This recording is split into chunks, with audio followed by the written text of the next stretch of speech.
se nós vai começar mirando a hora que no outubro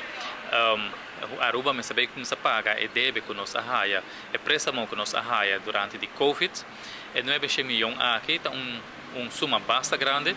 Pero lo tá bom para nós seguir trata com a Holanda de essa aqui também de discussão com o vai se pagar essa aqui. Negociação tá seguir na nível de governo de Aruba e governo de Holanda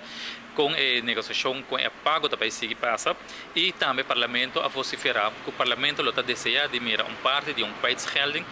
se por para o que tá deve aqui. Naturalmente Aruba sempre avisa que Aruba quer pagar seu deve mirando que a nossa economia tá crescendo, tá indo bom.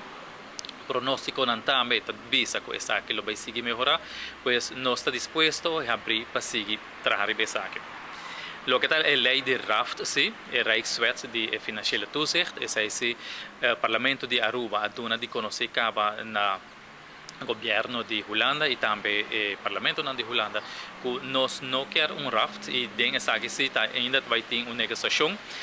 caminha ayer também den a reunião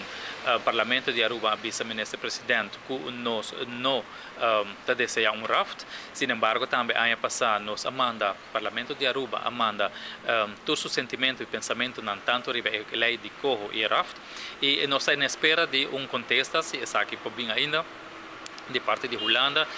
que é o pensamento de Nang e a contestação ribe pergunta Nang o Parlamento a hasi para o que trata ribe a lei de Coho e tanto a lei de RAFT. Pois aqui nós mira que seguro é também um desenvolvimento positivo e impacto muito bom para o que trata nos país Aruba. Mirando que underling regeling aqui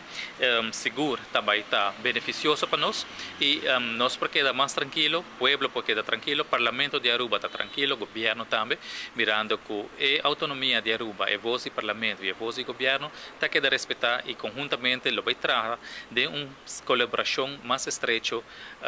com o governo de Holanda e o governo de Reino.